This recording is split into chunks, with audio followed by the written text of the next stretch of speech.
اعمال کی اصلاح کرم سے کر دے۔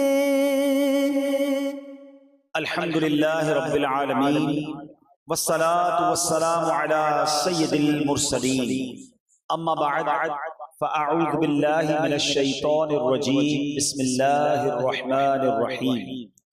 پڑھیے الصلاة والسلام علیک یا رسول اللہ وعلی آلک واصحابک یا حبیب اللہ۔ الصلاۃ والسلام علیک یا نبی اللہ وعلی آلک واصحابک یا نور اللہ۔ پیارے پیارے اسلامی بھائیوں اور مدنی چینل کے ناظرین، درود پاک پڑھنے کے بے شمار فضائل و برکات ہیں۔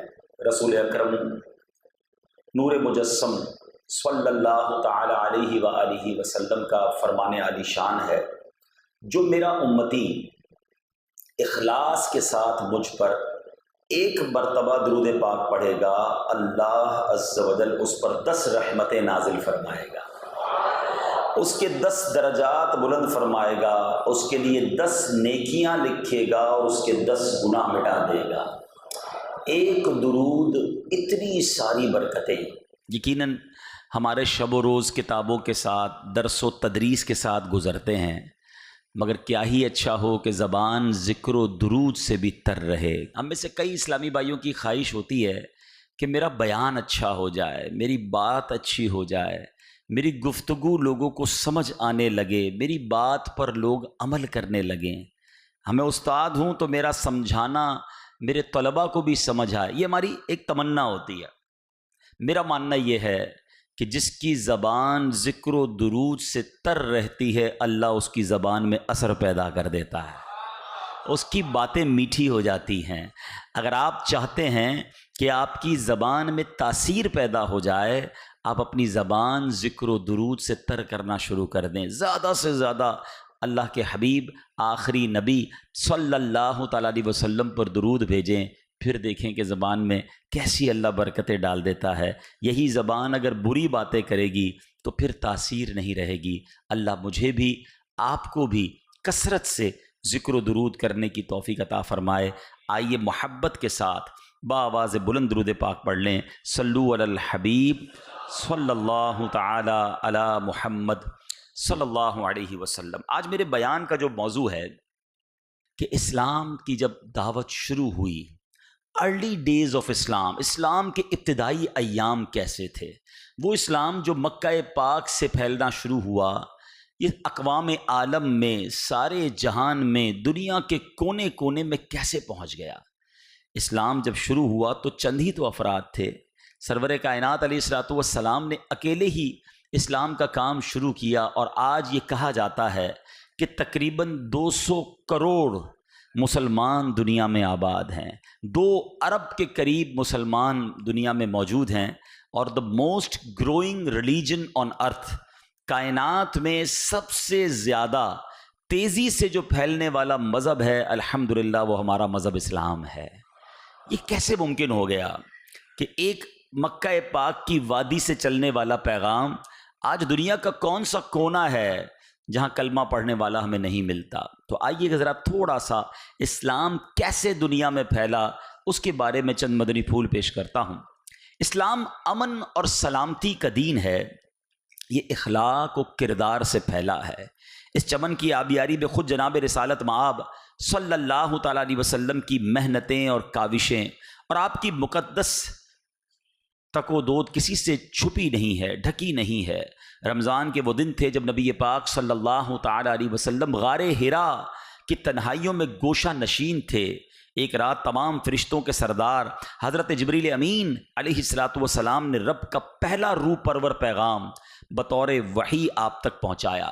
پھر کچھ عرصے کے بعد سورہ مدثر کی یہ ابتدائی آیات نازل ہوئیں۔ بسم اللہ الرحمن الرحیم، یا ایہا المدثر قم فانذر وربک فکبر وثیابک فطہر والرجز فہجر۔ اے چادر اوڑھنے والے کھڑے ہو جاؤ، پھر ڈر سناؤ اور اپنے رب ہی کی بڑائی بیان کرو، اور اپنے کپڑے پاک رکھو اور گندگی سے دور رہو۔ اپنے رب کا یہ حکم ملتے ہی آپ نے حق کا علم بلند کرنے اور پوری دنیا کو توحید کے نور سے منور کرنے کا پکا ارادہ فرما لیا۔ اللہ کے آخری نبی صلی اللہ تعالیٰ علیہ وسلم نے سب سے پہلے خفیہ طور پر لوگوں کو دعوت اسلام دی، ان لوگوں کو جن پر آپ کو اعتماد تھا اور جو آپ کے حالات سے واقف تھے۔ یہ وہ دور ہے جس میں حضرت خدیجہ، حضرت ابو بکر صدیق، حضرت علی بن ابی طالب، حضرت زید بن حارثہ اور حضرت بلال نے ایمان قبول کیا۔ یہ چھپ چھپ کر خفیہ تبلیغ جاری تھی۔ جس طرح پیاسا میٹھے اور ٹھنڈے پانی کی طرف لپکتا ہے، ایسے ہی خوش نصیب روحیں دیوانہ وار اس دعوت حق کو قبول کرنے کے لیے لپکتی۔ لیکن 3 سال کے عرصے میں ایک چھوٹی سی جماعت تیار ہو گئی۔ 3 سال کے بعد ایک اور آیت کریمہ نازل ہوتی ہے، وَأَنذِرْ عَشِيرَتَكَ الْأَقْرَبِينَ، اور اے محبوب اپنے قریبی رشتہ داروں کو ڈراؤ۔ 3 سال تک تو چھپ چھپ کر دعوت اسلام کا سلسلہ رہا نا۔ اچھا، یہاں میں تھوڑا سا بریک لوں گا۔ نبی پاک صلی اللہ تعالیٰ علیہ وسلم پر سب سے پہلے ایمان کون لایا؟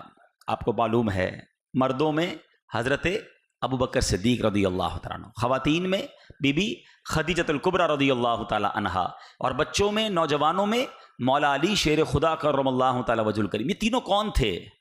دا موسٹ کلوزسٹ، سب سے زیادہ جو نزدیک لوگ تھے نا، بہترین دوست، قریبی دوست حضرت ابو بکر صدیق، زوجہ محترمہ بی بی خدیجہ الکبریٰ، وہ بچہ جو بچپن سے ہی آغوش میں ہے مولا علی، یہ تینوں ایمان لے آئے رائٹ اوے، فوراً۔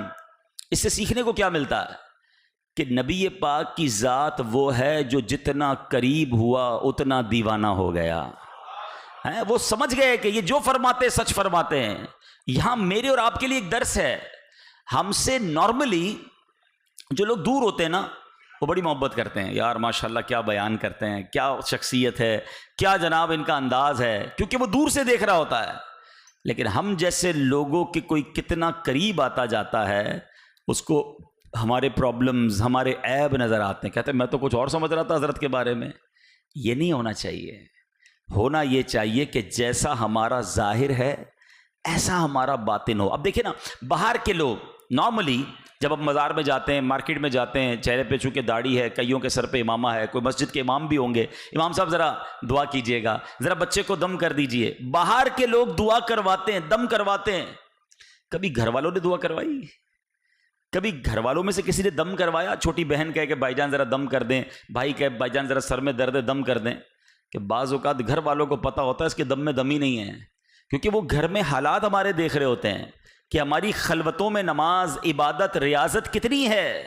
سرور کائنات صلی اللہ تعالیٰ علیہ وسلم پر سب سے پہلے جو ایمان لایا، وہ ایمان لائے جو آپ کے گھر میں موجود تھے، جو بہت قریب کے ساتھی تھے، کہ ان کو پتا تھا کہ یہ ذات وہ ہے جس میں کوئی عیب نہیں ہے۔ عیب تو دور کی بات، کوئی گمانے عیب بھی نہیں ہے۔ بریلی کے تاجدار لکھتے ہیں نا، وہ کمال حسن حضور ہے کہ گمان نقص جہاں نہیں، یہی پھول خار سے دور ہے، یہی شمع ہے کہ دھواں نہیں۔ تو بہرحال یہ مدنی پھول تھا کہ ہمیں اپنی خلوتیں بھی صاف پاکیزہ رکھنی ہیں۔ ایسا نہ ہو کہ لوگوں کے سامنے جب جائیں تو نیک، پارسا اور با ادب نظر آئیں، مگر تنہائی میں ہمارا حال کچھ اور ہو۔ نبی پاک کی ان تنہائیوں، ان ریاضتوں، ان پاکیزگیوں کا رب کریم ہم سب کو صدقہ نصیب فرمائے۔ اب قرآن کہتا ہے 3 سال ہو گئے ہیں، چھوٹی سی جماعت تیار ہو گئی ہے کہ اب لوگوں کو، اپنے قریبی رشتہ داروں کو ڈرایا جائے۔ اب نبی پاک علیہ الصلوۃ والسلام کوہ صفا پر کھڑے ہوئے، اپنے قبیلے کے لوگوں کو، قریش کے لوگوں کو اسلام کی دعوت دی۔ اللہ اکبر، یہ وہی اجتماع تھا جس میں ابو لہب نے بدبختی کی انتہا کی، دل آزار جملے بکے، وہ آپ کی شان میں بد زبانی کرنے لگا۔ سرور کائنات صلی اللہ تعالیٰ علیہ وسلم نے تو اس کی بد زبانی کا کوئی جواب نہ دیا، مگر شان دیکھو مصطفیٰ کریم صلی اللہ تعالیٰ علیہ وسلم کی کہ ابو لہب کے جواب میں قرآن کریم میں اس کی مذمت میں پوری سورہ لہب نازل ہوتی ہے۔ رب جواب دے رہا ہے جو محبوب کی گستاخی کی گئی۔ اللہ اکبر، مگر قلب مصطفیٰ کا صبر دیکھو، گالیاں ہیں، برا بھلا کہا جا رہا ہے، مگر اللہ کے نبی ڈٹے رہے، اپنا کام کرتے رہے۔ اعلان نبوت کا اب چوتھا سال آ گیا، یہ آیت نازل ہوئی، فاصدع بما تؤمر واعرض عن المشرکین، پس وہ بات اعلانیہ کہہ دو جس کا آپ کو حکم دیا جا رہا ہے اور مشرکوں سے منہ پھیر لو۔ اب اللہ کریم نے کھلم کھلا تبلیغ کا آپ کو گویا حکم ارشاد فرما دیا، اذن دے دیا گیا۔ اب نبی پاک اعلانیہ تبلیغ کرنے لگے، لوگوں کو اسلام کی طرف بلانے لگے، شرک اور بت پرستی کے خلاف علل اعلان نبی پاک گفتگو فرماتے۔ اب تو گویا ظلم کی آندھیاں بڑھ گئیں، اب اپنے پرائے ہو گئے، گویا سارا قبیلہ اور مکہ پاک کے رہنے والے اکثر لوگ جو ہیں وہ آپ کے خلاف تھے۔ اب آپ کے بارے میں آپ کو شہید تو نہ کر سکتے، لیکن کیا کہ ظلم و ستم کے ایسے پہاڑ توڑے، کوئی کاہن کہتا، کوئی جادوگر کہتا، معاذ اللہ پاگل پن کی تہمت لگائی، دیوانہ کہہ کر آپ کے مقدس کردار کو داغدار کرنے کی ناپاک کوششیں کی، گستاخانہ جملے بھی بکے، کوڑے کرکٹ بھی اچھالے، آپ کے دروازہ رحمت پر جانوروں کا خون بھی ڈالا، راستوں میں کانٹے بچھائے اور بدن انور کو بھی نشانہ بنایا۔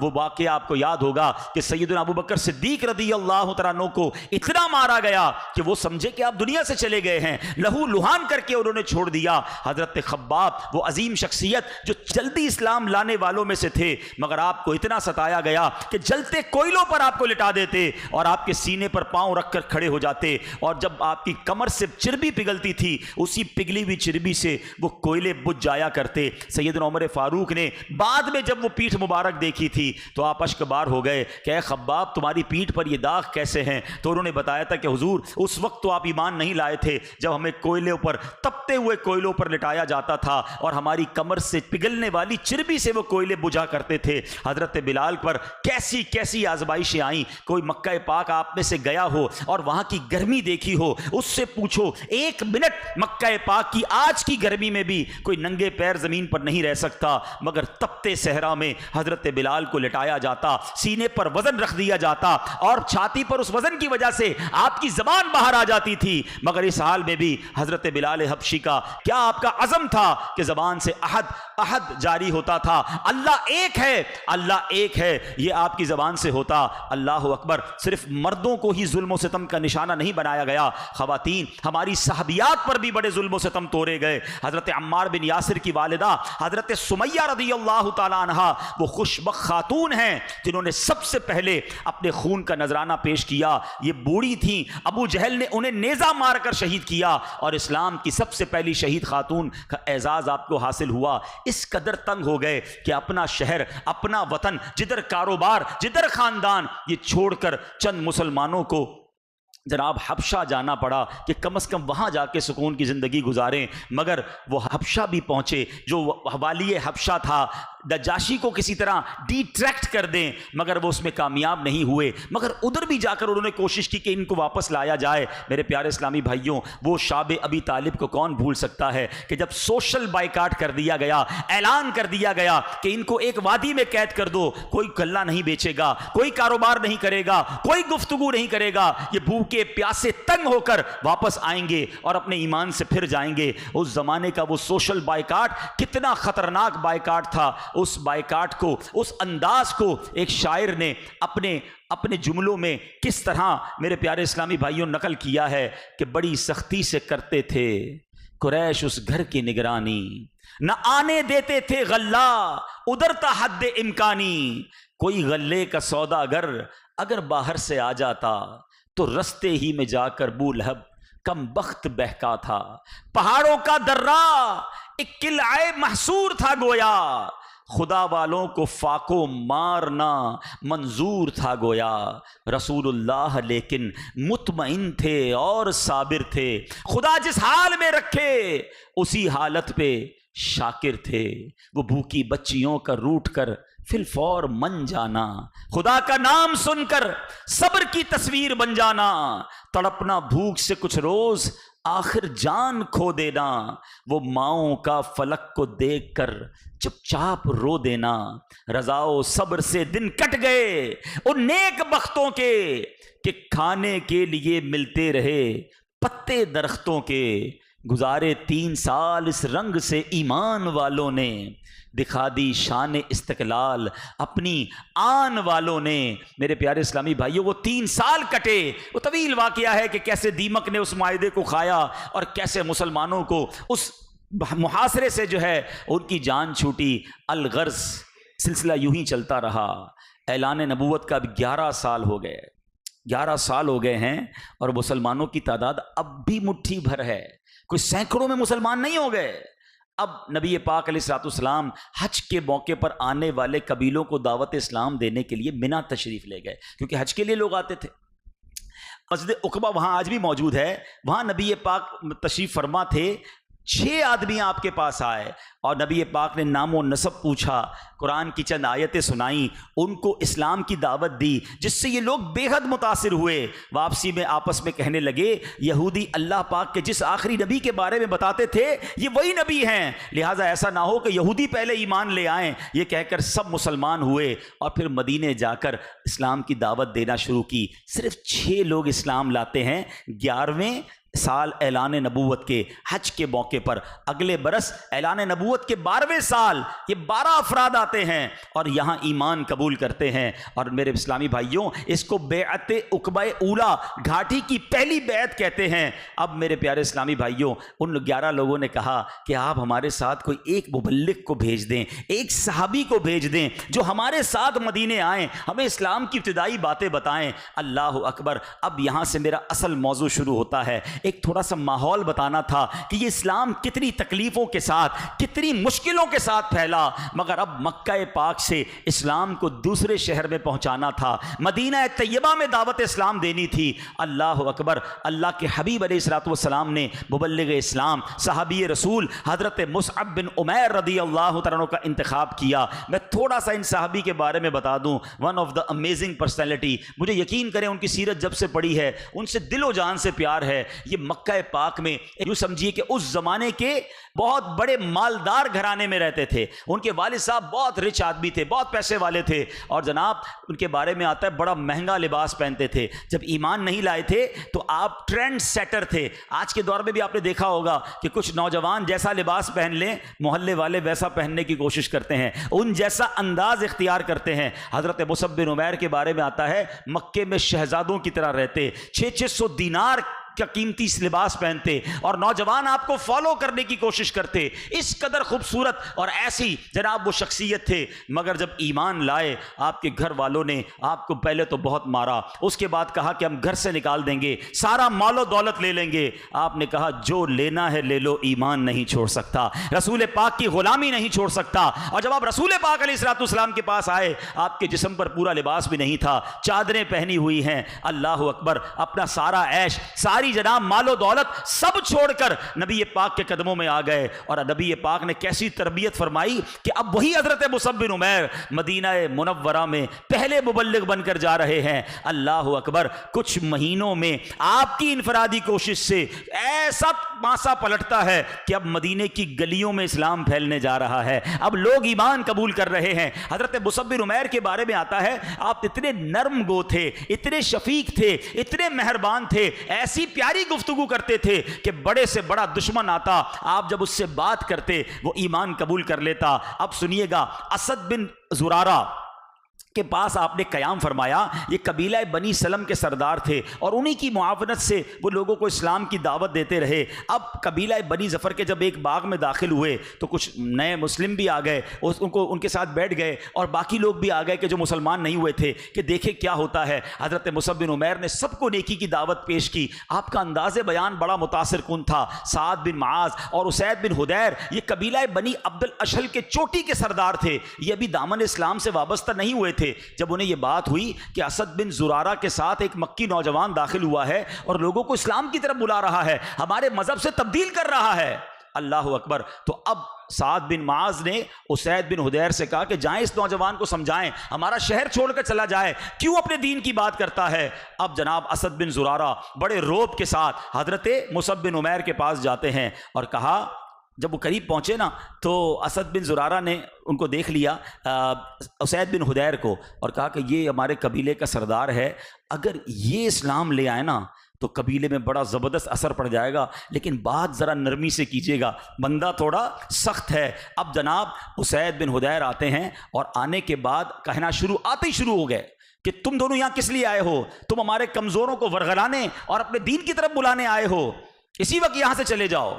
اب مبلغ اسلام حضرت مصعب بن عمیر، نور والا چہرہ، چمکتا چہرہ، عظیم مبلغ ہیں، اسید بن حدیر کی طرف دیکھا، نہایت نرمی اور میٹھے لہجے میں کہا میری ایک بات پہلے سن لیجئے، ہیں اگر آپ خیر و بھلائی چاہتے ہیں۔ اسید بن حدیر تو لڑنے کے لیے آئے تھے، انہوں نے جب نرم لہجہ سنا تو پگھل گئے، کہتے ہیں کہ خیر و بھلائی سے تمہاری کیا مراد ہے؟ حضرت مصعب بن عمیر نے کہا پہلے بیٹھ تو جائیے، ذرا بیٹھ کے میری بات تو سنیے، ہیں اگر سمجھ آ جائے تو مان لیجئے گا، ورنہ آپ کی مرضی۔ اچھا اسید بن حدیر بڑے عقل مند تھے، سوچتے ہیں لڑائی سے کیا فائدہ، بات سن لیتے ہیں، اگر بات سن کے بندہ چلا جائے گا چلے نیگوشیشن کر لیتے ہیں۔ انہوں نے کیا کیا، نیزہ گاڑا زمین پر بالکل ان کے سامنے، اور ان کے پاس بیٹھ گئے، یعنی تیار نیزہ بھی ہے، ایک روپ بھی ہے کہ بھئی نیزہ گڑا ہوا ہے۔ مگر حضرت مصعب بن عمیر تربیت یافتہ کس کے تھے، نگاہ مصطفیٰ لے کر آئے تھے، دعائے مصطفیٰ لے کر آئے تھے، مدینے کی تقدیر بدلنے آئے تھے۔ اللہ اکبر۔ اسید بن حدیر رضی اللہ تعالیٰ عنہ جو بعد میں صحابی بنے، ان کے سامنے حضرت مصعب بن عمیر نے جو انداز اختیار کیا، اسلام کی باتیں کی، قرآن کا آیت تلاوت کی، جب تھوڑی دیر ہو گئی تو کہتے ہیں باتیں تو تمہاری سمجھ آتی ہیں، تمہارا پیغام بڑا عظیم ہے، جو آیتیں تم نے پڑھی ہیں وہ بھی کمال کی ہیں، بتاؤ تو صحیح اسلام میں داخل ہونے کا طریقہ کیا ہے؟ حضرت مصعب بن عمیر نے ان کو اسلام میں داخل ہونے کا طریقہ بتایا۔ وہ شخص جو تلوار لے کر شہر سے نکالنے آیا تھا، مبلغ اسلام کی پیاری باتیں سن کر کلمہ پڑھ کر مسلمان ہو گیا۔ اچھا اب وہ ایک ساتھی اوپر پہاڑ پہ ہے، اسید بن حدیر تو مسلمان ہو گئے، کہتے ہیں دیکھو میرے پیچھے ایک آدمی ہے، نام اس کا سعد بن معاذ ہے، میں ان کو بھی تمہارے پاس بھیجتا ہوں، یہی انداز رکھنا، وہ مسلمان ہو گئے نا پوری قوم مسلمان ہو جائے گی۔ اب سعد بن معاذ آئے، حضرت مصعب بن عمیر کمال کی انفرادی کوشش ہے، کمال کا انداز ہے، آپ نے ان سے بھی جناب تھوڑی دیر گفتگو کی، قرآن کی آیت تلاوت کی، سعد بن معاذ بھی مسلمان ہو گئے۔ اب سعد بن معاذ اپنی قوم کے پاس جاتے ہیں۔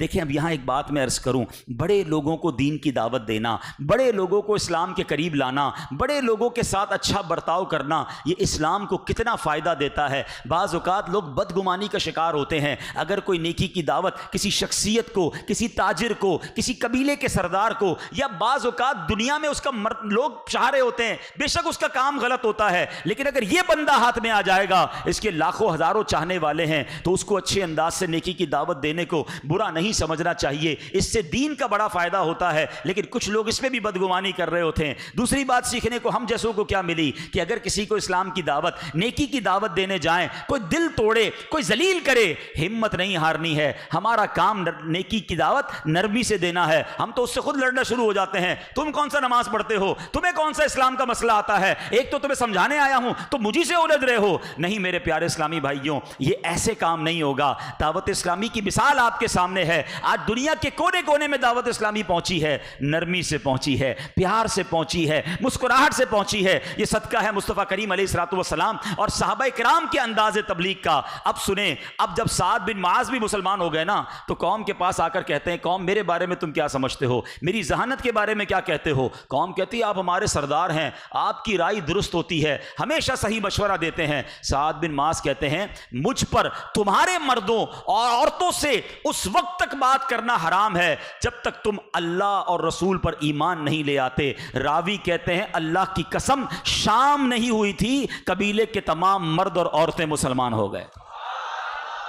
یہ ہیں حضرت مصعب بن عمیر، ہیں اللہ نے کام کتنا بڑا لیا، اتنی زبردست تبلیغ کی کہ اب مدینے کی گلیوں میں اسلام کی روشنی پھیلنے لگی۔ اور اب مدینے والے آقا سے آ کر کہتے ہیں حضور مدینے آ جائیے، مکے والے بہت ستاتے ہیں۔ اور نبی پاک نے پھر اپنا مسکن، اپنا سب کچھ یوں سمجھیے مدینہ منورہ کو بنایا، ہجرت کر کے میرے آقا تشریف لے گئے۔ میرے پیر و مرشد لکھتے ہیں نا، کہہ کر کے ہجرت یہاں آ گئے مصطفیٰ، روشنی آج گھر گھر مدینے میں ہے، کیسا مدینہ روشن ہوا. یہ صدقہ ہے حضرت مصعب بن عمیر, اور اتنی بڑی ان کے اندر یوں سمجھیے کہ انہوں نے صدقہ جاریہ کمایا کہ ایک ایسا اسلام کا پیغام مکہ پاک سے مدینہ طیبہ پہنچا دیا. اور پھر سبحان اللہ حضرت مصعب بن عمیر کی شان دیکھیں. غزوہ احد میں آپ جب شہید ہوئے نا تو مسلمانوں کا حال یہ تھا کہ آپ کے کفن دینے کے لیے جب آپ کے چہرے پر چادر رکھی جاتی آپ کا پیر نہیں ڈھک پاتے تھے, گویا پیر ننگا ہو جاتا, پیر چھپاتے تو چہرے پہ چادر نہیں ہوتی تھی.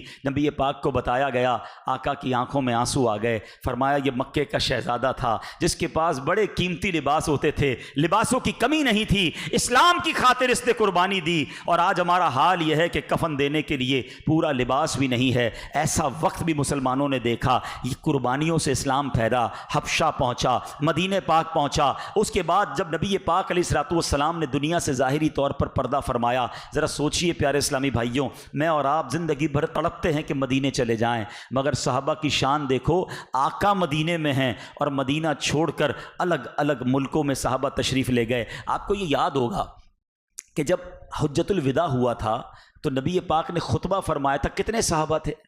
1,24,000 کے قریب صحابہ تھے, ٹھیک ہے. اور مدینہ طیبہ میں جنت البقیع میں کتنے صحابہ ہیں؟ 10,000. 1,24,000 صحابہ ہیں حجۃ الوداع کے موقع پر. مکہ پاک میں جنت البقیع میں 10,000 صحابہ ہیں, باقی کدھر ہیں؟ Where are 114,000? 1,14,000 صحابہ کہاں ہیں؟ ٹھیک ہے, کچھ ہزار ہوں گے جنت المعلا میں, مکہ پاک میں, باقی کدھر ہے؟ ان صحابہ نے مدینہ چھوڑا اور دین اسلام کے لیے روانہ ہو گئے. اللہ اکبر. اے پاکستان والو, یہ گھر بیٹھے جو ہماری پیدا ہوتے ہی کان میں اذان کی آواز آتی ہے نا, یہ ایسے اسلام نہیں پہنچ گیا پاکستان. عرب شریف سے بہت دور ہیں ہم. یہ پہنچا کیسے؟ یہ صحابہ نے قربانیاں دی, انہوں نے ٹریول کیا. اسٹارٹ میں صحابہ کرام کوفہ تشریف لے گئے, اور حضرت مولا علی, سعد بن ابی وقاص, سعید بن زید, اور نعمان بن بشیر, اور عدی بن حاتم, اشعب بن قیس, جابر بن سمرہ, اکثر صحابہ آخری عمر تک کوفے میں رہے, وہیں مدفون ہوئے. ان حضرات کی درس و تدریس اور مسجد علم و فضل کا چرچا کوفے میں صدیوں رہا. تبلیغ اسلام کے لیے بصرہ کا سفر کیا گیا, احادیث کے علم کو پھیلانے کا سفر کیا گیا. بصرہ میں حضرت ماقل بن یسار, حضرت عبداللہ, انس بن مالک, اقرا بن حابس, عثمان بن ابی العاص اور دیگر صحابہ کرام نے تبلیغ کا کام وہاں کیا. کچھ صحابہ نے مصر کا سفر کیا, عبداللہ بن عمر, خارجہ بن حذافہ, ابو بصرہ, دیگر صحابہ نے مصر میں تعلیم دین کا سلسلہ شروع کیا. فتوحات مصر میں حضرت عمر بن عاص کی وہاں رہائش کے بعد مرکز خلافت کی جانب سے تعلیم و تعلم اور اسلام کی اشاعت و تبلیغ کے لیے صحابہ کرام کی ایک اور مختصر جماعت بھیجی گئی, جس میں مشہور سپہ سالار حضرت عبداللہ بن جراح رضی اللہ تعالیٰ عنہ نے جب شام پر یہ الغار کی تو اسے مملکت اسلامیہ میں داخل کر دیا. پتہ یہ چلا کہ فوراً ہی صحابہ کرام نے یہ ریئلائز کر لیا تھا کہ اب دیگر ملکوں کا سفر کر کے اسلام کو وہاں تک پہنچانا ہے, اور یہ آہستہ آہستہ کام ہوتا رہا. چائنا کے اندر لوگ بتاتے ہیں حضرت سعد بن ابی وقاص رضی اللہ عنہ کا مزار ہے. مختلف روایتیں ہیں, مگر ایک روایت کے مطابق غوانزو کے اندر آپ کا مزار ہے. کبھی دنیا کا نقشہ کھولیے گا, کدھر عرب شریف, کدھر چائنا. پاکستان سے بھی جو جہاز میں جاتے ہیں نا, 8 سے 10 گھنٹے جہاز اڑتا ہے تب جا کے چائنا آتا ہے. اس زمانے میں تو جہاز نہیں تھا, گھوڑے, اونٹ, پتہ نہیں کتنے سمندر بیچ میں آئے ہوں گے, کتنے برفانی پہاڑ بیچ میں آئے ہوں گے, یہ اتنا دور چلے گئے. اچھا, پہلے کا سفر ایسا نہیں ہوتا تھا کہ ابھی جا رہا ہوں 4 دن بعد آ رہا ہوں. پہلے سفر ہوتا تھا, واپس نہیں آ پاتے تھے, وہ ون سی سفر ہوتا تھا. اس کی آپ کو میں ایک مثال دیتا ہوں. جو لاہور سے آئے ہیں, پاک پتن کے قریب سے آئے ہیں, جو ملتان کے قریب سے آئے ہیں, آپ کے شہروں میں مزارات ہیں, مزارات پہ جاتے اچھی بات ہے, لیکن کچھ سیکھنے کے لیے بھی تو جاؤ نا. ان مزارات اولیاء پر ایک چیز چیک کیا کرو, یہ بزرگ جو ہیں یہ پیدا کہاں ہوئے تھے. آج ملتان میں مزار ہے, لاہور میں ہے, پاک پتن میں ہے, اوکاڑا میں ہے, اور جناب کدھر بھی ہے, کراچی میں ہے. یہ پیدا کراچی میں نہیں ہوئے تھے. عبداللہ شاہ غازی رحمۃ اللہ تعالی کراچی کے پیدائشی نہیں ہیں. حضرت یوسف شاہ بابا کراچی کے نہیں ہیں. بہاؤدین زکریا ملتانی ملتان کے نہیں ہیں. داتا گنج بخش لاہور میں پیدا نہیں ہوئے, یہ کہیں اور پیدا ہوئے, کسی اور ملک میں تھے. اسلام پھیلانے کے لیے یہاں آئے اور پھر یہیں کے ہو گئے. ہم سے 3 دن مدنی قافلے میں, 12 دن مدنی قافلے میں, 12 ماہ مدنی قافلے میں سفر نہیں ہوتا. یہ تو زندگی کے مدنی قافلے میں چلے گئے نا, کہ وہیں اسلام پھیلایا, وہیں بس گئے, وہیں قبریں بنی. ہماری تو آبائی قبرستان ہوتے ہیں، دادا کدھر ہیں؟ ادھر، والد کدھر ہیں؟ اس قبرستان میں، ادھر ہی پیدا ہوئے، ادھر ہی مرنا ہے، اپنے گاؤں سے باہر جانا ہی نہیں ہے۔ ایسے دین کا کام کیسے ہوگا؟ ہم گھر بیٹھے مسلمان بنے، مگر اسلام کی روشنی پھیلائی ہمارے صحابہ نے، اور پھر یہ بیڑا اٹھایا اولیاء کرام نے۔ غریب نواز جب ہندوستان گئے تھے تو آپ کے لیے ریڈ کارپٹ نہیں بچھائے گئے تھے، سارا ہندوستان خلاف ہو گیا تھا، مگر اللہ کے اس نیک بندے نے ایسا عزم دکھایا کہ پھر 90 لاکھ ہندوؤں کو مسلمان کر دیا، 90 لاکھ غیر مسلم مسلمان کیے۔ داتا گنج بخش لاہور آئے تھے تو ویلکم نہیں کیا گیا تھا، مگر آپ ڈٹے رہے اور آج مرکز الاولیاء بنا دیا۔ تو بہرحال میرے پیارے اسلامی بھائیوں، یہ ہے اسلام پھیلنے کا انداز۔ اللہ سلامت رکھے دعوت اسلامی کو۔ آپ کی دعوت اسلامی نے گویا وہ کام اب بہت خوبصورت انداز سے کرنا شروع کیا۔ ذرا سوچئے تو صحیح، آج سے 40-41 سال پہلے ایک مرد کلندر نے، غربت کی حالت ہے، ہاں امیر اہل سنت کی غربت کے بارے میں آپ جانتے نہیں ہیں، اس شخصیت نے کیا کچھ کیا ہے، الحمدللہ کچھ میں نے اپنی آنکھوں سے دیکھا ہے۔ آپ نے عطر بیچے ہیں، اگربتیاں بیچی ہیں، آپ نے جھاڑو تک بیچے ہیں، ٹافیاں تک بیچی ہیں۔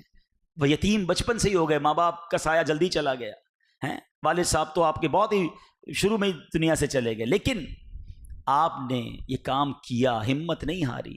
کراچی کے ایک چھوٹے سے علاقے سے دعوت اسلامی خارا در سے شروع ہوتی ہے، پھر کراچی کے قریب کے شہروں میں، پھر پنجاب میں، اور پھر آہستہ آہستہ آہستہ دنیا کے مختلف ملکوں میں پہنچتی ہے۔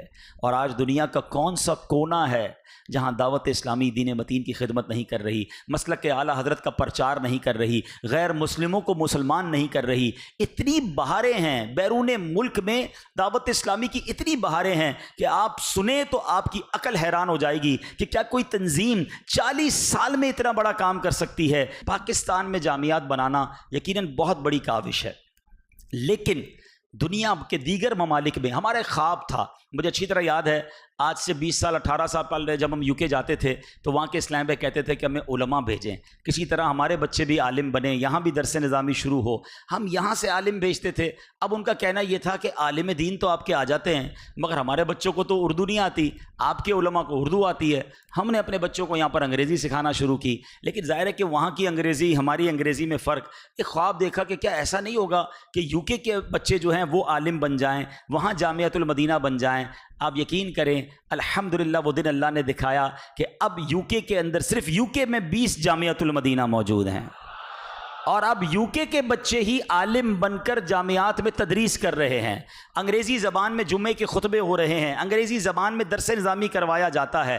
انگلش میڈیم جامعۃ المدینہ وہ UK میں موجود ہے۔ اسلامی بہنوں کے جامعۃ المدینہ بھی UK میں اللہ کی رحمت سے وہ 3 جامعۃ المدینہ UK میں شروع ہو گئے۔ اب میں آپ کو بتاتا ہوں دعوت اسلامی کے ملک اور بیرون ملک میں کتنے جامعات ہیں، سنتے جائیے اور ایمان تازہ کرتے جائیے۔ مسلک اعلیٰ حضرت کی اسلام کے ان مضبوط قلعوں کو کس شاندار انداز میں دعوت اسلامی نے قائم کیا۔ پاکستان میں 980 کے قریب جامعات، ہند میں 210 جامعۃ المدینہ، نیپال میں 1 جامعۃ المدینہ، بنگلہ دیش میں 19 جامعۃ المدینہ، UK میں 19 جامعۃ المدینہ، کینیا میں، بڑی کمال کی بات بتاؤں، کینیا یہ افریقہ کا ایک ملک ہے، وہاں جب ہم گئے وہاں جامعۃ المدینہ شروع کرنا تھا، اکثر وہاں شوافے ہیں، ہم حنفی ہیں، ہم تو اپنے درس و تدریس میں شوافے کا رد کر رہے ہوتے ہیں جب فقہ کے مسائل آتے ہیں، مگر وہاں تو آپ کو شافعی مسلک پڑھانا ہوگا۔ تو ہم نے اچھا استاد پاکستان سے گئے ہوئے، ان کو کیسے کہیں کہ آپ شافعی مسلک جو ہے وہ فقہ پڑھائیں؟ اللہ اکبر۔ پھر اس کا نظام یہ بنایا کہ ہمارے اساتذہ دیگر اسباق پڑھائیں اور فقہ کے لیے ہم نے شافعی اساتذہ لیے، کیونکہ ہمارا کسی شافعی سے تو کوئی مسئلہ نہیں ہے نا، جو عاشق رسول ہے وہ ہمارے سر کا تاج ہے، ہمارا کام جو ہے عشق رسول کی شمع کو روشن کرنا ہے۔ کینیا کے اندر عربی میڈیم جامعۃ المدینہ، شافعی جامعۃ المدینہ، اللہ کی رحمت سے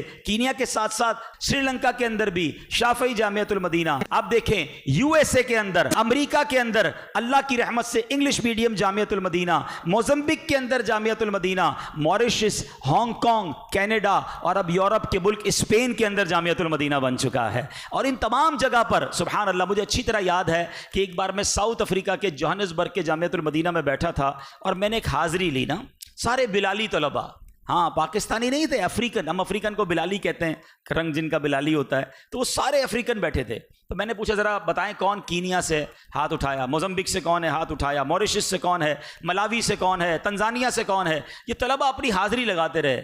میں دل میں سوچتا رہا یہ افریقن ہیں حضرت بلال کی نسل والے، یہ جب اپنے ملک میں جا کر بتائیں گے کہ اعلیٰ حضرت کون ہیں، یہ جا کر بتائیں گے کہ مسلک اعلیٰ حضرت کیا ہے، یہ بتائیں گے کہ یا رسول اللہ کہنا کیسا ہے، سرکار کا میلاد بنانا کیسا ہے، نبی پاک کی ناموس اور عزت کیا ہے. اور جب یہ اپنی قوم میں جا کر یہ اسلام کا پیغام پھیلائیں گے. اللہ اکبر. جب دستار فضیلت ہو رہی تھی، اللہ جانتا ہے میری آنکھوں میں آنسو تھے کہ کوئی افریقن بلالی آ رہا ہے جو موزمبک کا ہے، اس کی دستار ہو رہی ہے، کوئی جناب ملاوی سے ہے، کوئی موریشس سے ہے، اور یہ سب دعوت اسلامی کے مدنی بنتے جا رہے ہیں. واللہ یہ کہنا آسان ہے، یہ بولنا آسان ہے، نعرے لگانا آسان ہے، مگر کر کے دکھانا یہ مرد کلندر امیر اہل سنت نے کر کے دکھایا ہے. میں آپ کو دعوت اسلامی کی 40 سال کی کاوشیں گنوانے جاؤں مجھے کئی دن درکار ہیں. میں صرف 2-3 منٹ میں پچھلے چند سالوں میں بھی 2-3 سالوں میں جو دعوت اسلامی نے UK اور یورپ میں کیا ہے. ابھی آپ ایک مرکز دیکھیں گے، It's دعوت اسلامی, it's a right to rectify the people. The building behind me, by the grace of Allah Almighty, Dawat Islami has just purchased this building. It was a church for the last 120 years. It's da'wat Islami. Dawat Islami is in process of buying another former church to convert it into a masjid. ابھی انہوں نے کیا کہا کہ یہ وہ جگہ تھی جو 120 سال سے غیر مسلموں کی عبادت گاہ تھی. 120 سال سے جہاں شرک ہو رہا تھا وہاں میرے رحمان عز و جل کو اب سجدے ہوں گے، وہاں اذانیں ہوں گی، وہاں یہاں رسول اللہ کے نعرے لگیں گے. یہ ہے دعوت اسلامی کا کام. اب آگے چلیں. It's spreading the fragrance of the love of the Prophet. It's all. اللہ اس جگہ کو ہماری دعوت اسلامی کے لیے عظیم مرکز بننا نصیب فرمائے اور ہمیں اس مرکز کو مزید آباد کرنے کی توفیق عطا فرمائے. یہ دعوت اسلامی کی ایک خوبصورت کامیابی کی جھلک ہے. اللہ اکبر، اللہ اکبر، اللہ اکبر، اللہ اکبر. یہ جو جگہ ہے ہاگن، نگران شورا اور ہم جرمنی گئے. یہ بات ہے میرا خیال ہے آج سے 4 سال پرانی. آپ کو شاید پتا ہو کہ جرمنی کے اندر، بلکہ اب یورپ کے کئی ممالک کے اندر شامی مسلمانوں نے شام میں ہونے والی جنگ کے بعد مائیگریٹ کیا. جب وہ شام سے باہر نکلے تو کئی یورپ کے ممالک نے ان کو اپنے ممالک میں بلایا کہ آپ ہمارے ممالک میں آ سکتے ہیں. اچھا ہم حیران کہ جناب وہ یورپ کے جو بڑے بڑے تاجروں کو ویزا نہیں دیتا وہ لاکھوں کی تعداد میں شامی مسلمانوں کو بلا رہا ہے. ہم جرمنی پہنچے، پتہ چلا جرمنی میں 10 لاکھ شامی مسلمان ہیں. اور میں آپ کو یہ بتا دوں کہ اللہ کی رحمت سے شامی مسلمان بڑے پکے عاشق رسول ہوتے ہیں. ہاں تو ہم جب وہاں پہنچے، ہماری ملاقات ہوئی شامی لوگوں سے، تو وہ تو آنسوؤں سے رونے لگے، کہنے لگے کہ ہم وہاں جنگ میں مر جاتے تو شہید ہو جاتے، ہم یہاں تو آ گئے خوشی خوشی کہ جان بچ گئی، ادھر تو ایمان کے لالے پڑ گئے. ہمارے بچے جو ہیں ان کے پاس نہ کوئی مسجد ہے نہ کوئی مدرسہ ہے. ہم حافظ ہیں، ہم اس میں علماء بھی تھے، حافظ بھی تھے کہ ہم حفاظ ہیں، علماء ہیں. خدا کے واسطے میں کوئی سینٹر بنا دیں جہاں اپنے بچوں کو ہم قرآن پڑھائیں، ہم نماز پڑھائیں. ہم اپنے بچوں کو لے کر کہاں جائیں؟ ہم تو غریب بے سر و سامان ہیں، ہمیں مسجد کون بنا کر دے گا؟ یہ ہاگن میں دعوت اسلامی کا کوئی ایک بھی ذمہ دار نہیں رہتا. ہم نے وہاں جگہ ڈھونڈی، یہ غیر مسلموں کی عبادت گاہ تھی، اس کو خریدا گیا، یہ مرکز بنا، یہ مسجد بنی. امیر اہل سنت نے اس کا نام بھی فیضان ایمان عطا فرمایا. پہلی اذان ہو رہی ہے، آپ نے دیکھا. اس کے بعد آپ کو اور جان کر یہ خوشی ہوگی دعوت اسلامی کا ویژن کتنا بڑا اور براڈ ہے. کسی پاکستانی کے لیے، کسی لاہور کراچی والے کے لیے مرکز نہیں بنایا گیا، یہ مرکز شامی مسلمانوں کے لیے بنایا گیا. آج اس مرکز کا امام بھی شامی ہے، اس کا مؤذن بھی شامی ہمارا اسلامی بھائی ہے. 450 عربی بچے اور بچیاں اس میں قرآن پاک پڑھ رہے ہیں. یہ تو ابتدا کا منظر ہے نا. میں اب دیکھ کر ہم پچھلے دنوں آئے ہیں کہ جہاں تقریباً 450 بچے پڑھ رہے ہیں. ایک اور خوشخبری سن لو کہ انشاءاللہ یہ آپ چھت دیکھ رہے ہیں بہت اونچی ہے، اس کو پارٹیشن کرنے جا رہے ہیں. انشاءاللہ اگلے چند مہینوں یا 1 آدھ سال کے اندر اس فیضان ایمان میں جامعۃ المدینہ بھی شروع کر دیں گے انشاءاللہ. یہ ہے دعوت اسلامی. ساری اقوام عالم میں کام کرنا ہے, صرف اپنے وطن کے لوگوں کے لیے نہیں. یہ ایمان بچاؤ تحریک ہے. ان سب کا ایمان خطرے میں تھا. یہ آنسو سے رو رہے تھے کہ خدا کے واسطے ہمیں کوئی جگہ دیں جب بچوں کو قرآن پڑھائیں, نماز پڑھائیں. ہمارے پاس جگہ نہیں, بچے غیر مسلم یا معاذ اللہ مرتد نہ ہو جائیں. یہ کیا کام دعوت اسلامی نے. آگے چلیے. لا الہ الا اللہ محمد رسول اللہ. یہ ملاوی ہے. ملاوی کے اندر دعوت اسلامی کی آپ کو بھی سوشل میڈیا پہ خبریں ملتی ہوں گی. ایوریج بتاؤں تو مہینے میں کم از کم 100 کے قریب غیر مسلم مسلمان صرف ملاوی میں ہو رہے ہیں. ابھی عید مبلغ کی آج ہی ہمیں پوسٹ آئی ہے کہ میں عید کی ریکارڈنگ کرنے گیا تھا, ریکارڈنگ کرتے کرتے 18 غیر مسلموں کو مسلمان کر کے آ گیا ہوں. کیا کسی غیر مسلم کو اسلام میں داخل کرنا دین متین کی عظیم خدمت نہیں ہے؟ اور یہ جو کیمرہ مین تھا, غیر مسلم کیمرہ مین تھا, ہمارے مبلغ کی باتیں سن کر بعد میں دوسرے مسلمان ہوتے, وہ کیمرہ مین ہی کلمہ پڑھ کر مسلمان ہو گیا. آگے چلو. It's دعوت اسلامی. It's a right to rectify the people. It's all over the world. Alhamdulillah, as Dawat Islami has opened Darul Madina Islamic schooling system all over the world. It's a right to rectify the people. اچھا اب یہ ذرا دیکھیے گا. اچھا پہلے اس سے پہلے ہم بات کر لیتے ہیں اسکول کی. دارالمدینہ اسلامک اسکول, یہ آپ کو اور مجھے شاید اس کی قدر نہیں پتا ہے. شاید ان ملکوں میں مسجد اور مدرسہ اتنا ضروری نہیں ہے جتنا وہاں اسکول ضروری ہے, کیونکہ اسکول میں وہ کچھ ہو رہا ہے. اللہ اکبر. سوچ سے بھی ورا ہے نا کہ بچے جب گھر آ کر ماں باپ کو پوچھتے ہیں کہ یہ کیا ہوتا ہے اور وہ کیا ہوتا ہے, اور ہمارا رب کون ہے, اور ہم مسلمان کیوں ہیں, اور اسلام کے بارے میں, دین کے بارے میں, اخلاقیات کا جو جنازہ نکل رہا ہے, انبلیویبل. یعنی اس بار تو کچھ اور نئی باتیں پتہ چلی ہیں جو کہتے ہیں نا پیروں تلے زمین نکال دے کہ لوگ رہ کیوں رہے ہیں باہر. وہ بچوں کو کیسے سنبھالیں گے کہ جب 4-5 سال کے بچے کو یہ سب کچھ بتایا جا رہا ہے. اب ایک جملہ صرف کہہ دیتا ہوں کہ اسکول میں یہ اعلان ہوا کہ سب بچے اپنے اپنے all students must draw their God. ہر بچہ اپنے اپنے خدا کو ڈرائنگ کرے. اب آپ سمجھ لو کہ مسلمان بچہ قلم اٹھائے گا تو اس کے بعد وہ کہاں جائے گا؟ خدا کی تصویر بنا کے لاؤ. استغفر اللہ. تو اس قدر ضروری ہے اسکول کھولنا. اور یہ اسلامک اسکول جو ان کی اخلاقیات, ان کے نظریات, ان کی عبادات کو محفوظ کر رہا ہے. ماشاءاللہ جو میرے پاس کارکردگی ہے کہ آسٹریلیا, انگلینڈ, ہندوستان, پاکستان, عرب شریف اور کینیڈا میں ماشاءاللہ ہماری یہ تو فیضان آن لائن اسکول ہیں, اور اس کے علاوہ ماشاءاللہ کئی ملکوں میں دعوت اسلامی نے دارالمدینہ شروع کر دی ہیں اور مزید کرنا باقی ہیں. اس قدر حاجت ہے اگر آنے والی نسلوں کو واقعی مسلمان رکھنا ہے, واقعی عاشق رسول رکھنا ہے, ان کے عقیدے بچانے ہیں, ان کی اخلاقیات بچانی ہیں. یعنی یہ بھی ہوتا ہے کہ 14-15 سال کی بچی اور بچہ سوشل میڈیا پہ ٹویٹ کر دیتا ہے کہ آج سے میں مسلمان نہیں ہوں. اسکول جا کر اس کا ذہن خراب ہوا, اس نے ٹویٹ کر دی. ماں باپ کچھ بھی نہیں کر سکتے. مسلمان گھرانے کے بچوں کی میں بات کر رہا ہوں. کیا وہاں کام کرنا ضروری نہیں ہے؟ اس آل کو, اس سرکار کی امت کو بچانا نہیں ہے؟ اور یہ کتنا مشکل کام ہے وہاں اسکول کھولنا. جو تھوڑا سا پڑھے لکھے لوگ ہیں ان کو پتا ہے کہ وہاں کی فارمیلٹیز کیا ہیں, مگر آپ کی دعوت اسلامی دن رات اس پر کوشش کر رہی ہے. اب آخری منظر میں آپ کو اس ویڈیو کا دکھا دیتا ہوں. یہ یقین کریں میری زندگی کے لیے بھی ایک ایسا منظر ہے جو میں بھولتا نہیں ہوں. میں نے کئی بار بیان کیا ہے. پہلے اس مرکز کو دیکھ لیں, پھر میں اس کی 1 منٹ میں کہانی سناتا ہوں. جی یہ تو بلیک برن کا مرکز دیکھیں. یہ بریڈ فورڈ جامعۃ المدینہ ہے آپ کا ماشاءاللہ. دعوت اسلامی کا یورپ کا سب سے بڑا جامعۃ المدینہ الحمدللہ. یہ بریڈ فورڈ کا آپ دیکھ رہے ہیں. یہ راش ڈیل میں دعوت اسلامی کا مرکز ہے. آگے چلیں. لندن اسٹریٹفورڈ کے اندر دعوت اسلامی کا مرکز ہے. آپ کو جان کر خوشی ہوگی کہ دعوت اسلامی کے UK کے اندر 75 کے قریب مرکز بن چکے ہیں الحمدللہ. اب صرف 1 منٹ میں وہ بات کر لوں میں. برمنگم جو ابھی تھوڑی دیر پہلے آپ نے مرکز دیکھا, یہ بات میرا خیال ہے اب تو 8-9 سال پرانی ہو گئی ہے.